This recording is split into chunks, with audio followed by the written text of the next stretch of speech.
What's up, GT gang? Welcome back to the channel. If you're new, I'm Mojo, and today we're working back on Martha again. We've been working on this thing non-stop, putting in as much time as we can. As you can see, special guest Jaden Osborne, round of applause, rocking his Mojo GT merch always. So basically today I had the radiator, AC condenser, and fan shroud assembly all bolted together, and today we took them apart. Well, we started taking them apart, cleaning them. I'm still up in the air about replacing this radiator. I mean, I never really had a cooling problem. I'm running 180 degree thermostat. I'll probably just run this one, and if I get to a point where I'm overheating or I'm having temperature issues with my coolant, I'm gonna go ahead and change it. I just can't justify spending $750 on a aftermarket radiator. Not that you can't find one cheaper, but I'd like to go Mishimoto. That's the brand that I really like in terms of cooling. That's the brand I went with my thermal bypass valve. But anyway, we're basically just taking everything apart. The goal is to clean everything up, and I mean, it's not going to look perfect by any means, but we're going to wipe all the grease off of it and get it back together. As you can see, I have coolant hoses here, and this is for the intercooler, but the other ones here, I'm going to go ahead and swap those out, put everything back together, and then we're going to go to the front of the car and try to put the front or the upper radiator support in. All right, man, Jay and I've been putting in that work. Check it out. This is fully reassembled. Threw some satin header paint on that bad boy. She's looking mint. I spent about half an hour fixing all of the fins on this tranny, or the power steering cooler. So Jaden cleaned up the intercooler. Looks pretty good. We want to take some metal polish to it though, with a like a Scotch-Brite, and then polish it up a little bit. He's finishing up the fan shroud, and then we'll put that back on, and we are going to clean up the upper radiator support.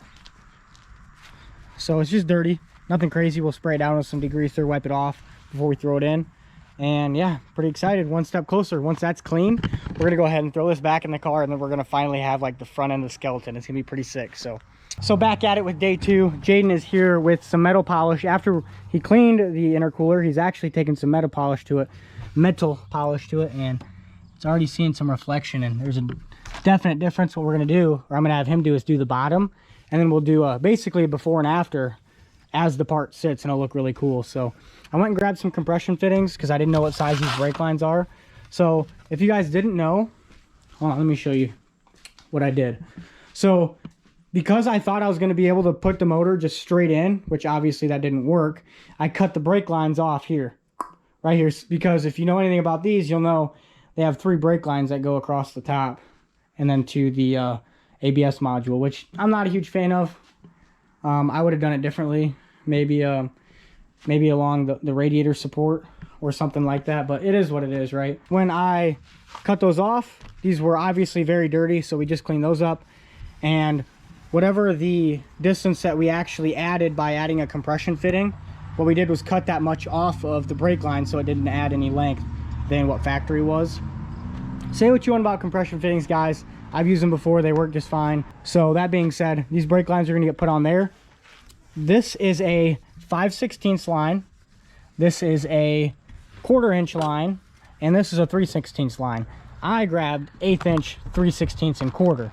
So it's actually, I needed to add, instead of the 1/8, I needed a 5/16. So just a heads up, guys, this one's a lot bigger than the other two. While Jaden's doing that, what I did, as you can see, we had to take the Procharger off because the tensioner for the Procharger was literally a paper width away from hitting this pulley. So what I did was drove it in a little bit. You probably can't see it, but I drove it in just a little bit so that we didn't have to make any, you know, close judgments or just say screw it, we're not going to leave this up to chance. If it rattles just a little bit, it was going to hit, and that'd be, who knows, that could be catastrophic. So that being said, we're gonna go ahead and continue doing this. I just wanted to show you guys how tedious of work this is. We did end up adding or finishing up the bracket on the back of the bell housing, and installed that brake line on the front driver's side, and I think that's pretty much where we're at. So I'm going to go ahead and grab Jaden, and we're going to throw the Procharger back on and make sure that pulley doesn't hit, and then we're clocking some intercooler piping and putting the front end back on. Let's get it.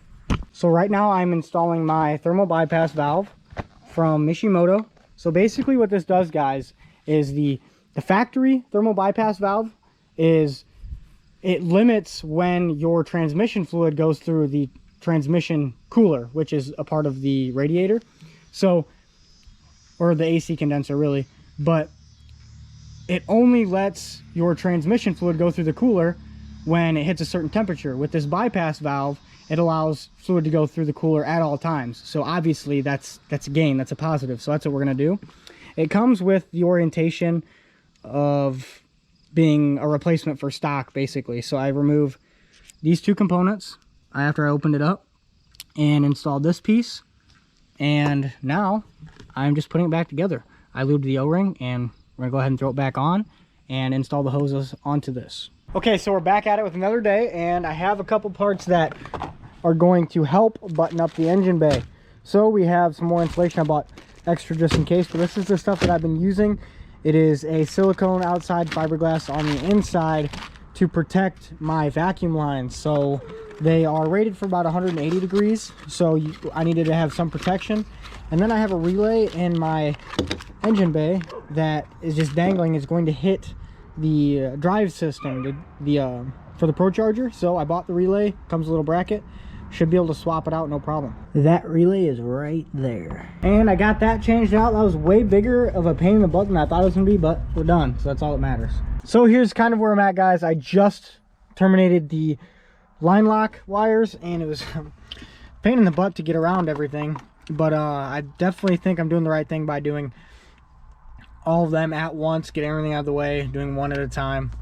But anyway, this is the boost gauge, I think. No, this is the trans temp gauge. So this is how I do my connections. I always take a ring terminal, take off the red insulated part, or blue, or whatever color you're using, and crimp it on with the non-insulated side of the wire crimpers, and then throw some heat shrink on there, and it looks super professional. So I'm gonna go ahead and install this one on the top left and cut the black wire to length. So I didn't show you the process of me doing it, but I cut and installed my ground cable. I will show you how to do that when I do the power cable. It was the first time I'm using my crimping tool. I've never used this one. I've used plenty of crimping tools before, but not this exact one. So just landed terminal, and there's a ground up here. Can't really see it, but hold on. There is a ground right here. So that's where I have it ran to. It's perfect. I actually had to drill this one out a little bit, barely, to fit the bolt that was in it. So now I'm just going to keep moving along. The boost gauge is next, so I'm going to go ahead and do that right underneath the trans temp gauge. And then under that will be the AFR. That way they're all in unison. Anyway, let's go ahead and get started. Keep moving forward. It's starting to get pretty cold, and I want to get done and go home. It's Friday. All right, guys, so before we get too carried away with this, Brandon and I already started, mocked up where we're going to put the water meth injection tank. We're going to put it right here. Drilled a couple holes, put some rib nuts. We have to put the last rib nut in, and then we'll be able to put it in once and for all. We just went to Ace Hardware, picked up some M8 bolts, and we're going to mount the pump right here. So it'll run from the tank to the pump and then straight down. Be perfect. All right, this is mounted. We're only using 3 holes since there isn't anything back here. So this is plenty tight enough. We'll have to use like a flexible funnel in order to fill this, but that's no big deal. Tucked out of the way, and we measured. We get about 32 inches right around the cap, and 32 inches is a reference to how high the injector is. And if you're not running a solenoid to stop the flow, or at least create a break in the line from tank to injector, which I'm not running, at least not yet. I might not do it. I guess we'll find out. But anyway, well, my point is you have to have the tank lower than the injector. So my injector is sitting about like right here, so we should be good. Right now what we're doing is installing the pump. So once the pump is installed, we're going to be able to cut this to length, go from here to pump, and then pump to bottom of the tank. Be pretty simple. All right, pump is installed, nice and tight. M6 bolts, socket head, of course. We have from the tank to the pump already ran, and then we ran the pump all the way up to the front. I'll show you guys what that looks like. We have it taped off right here, of course, and we have it ran all the way around the engine bay back underneath the car. So what we're gonna do now is run it through this insulation. It's the same stuff I got for this, literally the exact same stuff. I just reordered it online, and that'll do it for the meth kit as far as plumbing goes, and then we'll have to do some wiring. I haven't really been documenting things as much as I traditionally do, but this is kind of where we're at. The meth kit is installed as far as plumbing goes. I have to do a bunch of wiring, so just bear with me on that one. I just got to cut some zip ties. As far as that goes, it's ran. So the next dilemma was throttle body adaptation. Throttle body adapter. So I have a 92mm inlet on my intake manifold, and I have a 95mm throttle body. So I think Holley makes a 95 to 92, but it's 95 intake, 92 throttle body. So what we have to make is a 92 intake, 95 throttle body. So they don't sell those.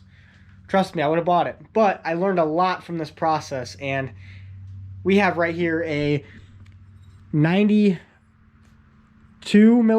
adapter, and as you can see, there's a lot of blue dye on it. It's because I'm going to bolt it up where it's supposed to be, and then scribe where the 95mm is when it's bolted up. We'll scribe on the outside, which would be around the top, or all the way around the outside, and then all the way around on the inside to get our ID. And then we want to make sure that we don't have a bunch of meat hanging off on the outside as well.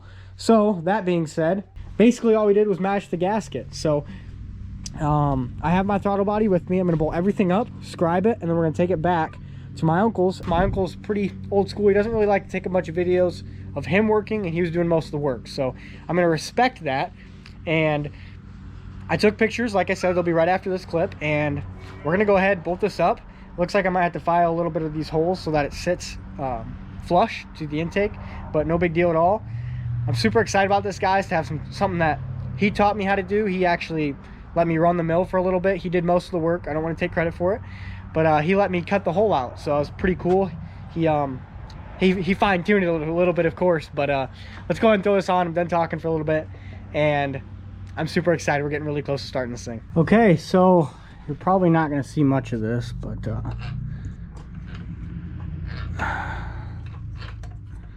okay, so I bolted up centered, and then I took a scribe and marked exactly what needs to be shaved down or taper. So I'm pretty excited, guys. Looks pretty good. And I did a little bit on the outside so we can clean it up out there too. So dope, I'm excited. So I have a little bit of a dilemma with my water methanol kit.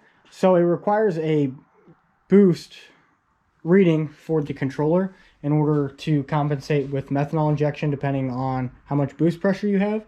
So I did add a plug at the bottom of my Holley intake, except I did that after or before I ordered my methanol kit. So, and then I installed my intake manifold and buttoned everything up, fuel, everything. So I already tried to remove a few vacuum lines that are push connect down there and remove the plug, and it was a huge pain in the butt. So what I decided to do was get on McMaster. I have an account with them, and they actually have a half-inch to half-inch T, and then that T is a 1/4-inch NPT thread. So I had in the shop here let me show you. I had a 1/4-inch NPT with a male 1/8-inch NPT. So I need to use this male NPT to barb fitting. So as you can see, I made my own fitting. I cut off the male 1/8-inch, threw it in the vise, cut off the male NPT part, the threads, and actually drilled and tapped 1/8-inch NPT threads. So now I use that fitting to install this. I'll use some thread sealant, of course. And this is what we're left with. So it looks super nice, and as you can see, it doesn't even engage that much, so the threads on the inside of the bushing reducer will be able to be utilized as much as we need to. So that's going to be super awesome. It doesn't add any unnecessary length, and I don't have to buy fittings. So I was looking at fittings, and I was like, ah, man, I'm going to have to spend like $15 on a single fitting. And then I saw this one, I'm like, time to do some custom shit. So anyway, that's ready to go. I'm going to run my boost line from the cabin to the engine bay, and then we'll be able to figure out a spot where we can actually put that controller, run wires from the controller to the pump, level sensor, things like that. So let's go ahead and get started. I'm really excited about that one. That's really cool. Hey guys, Mojo GT here. Thank you so much for watching the video. I know I kind of cut it off short or in the middle of doing the meth kit, but really excited, guys. I made a lot of content at once and I never really stopped at a certain point. So we're going to continue with wiring up the water methanol kit, show you where I put the controller, how I route everything, and I actually extended every single wire because of where I wanted the controller. So stay tuned, guys. If you watch the TikTok, you'll see that we actually have the car running. So stay tuned for the content coming up, and I really appreciate all of your support. And last but certainly not least, go ahead and check out shopmojogt.com. Right before Christmas, get you guys some merch, cop some merch for your family, and of course, see you next time. Peace.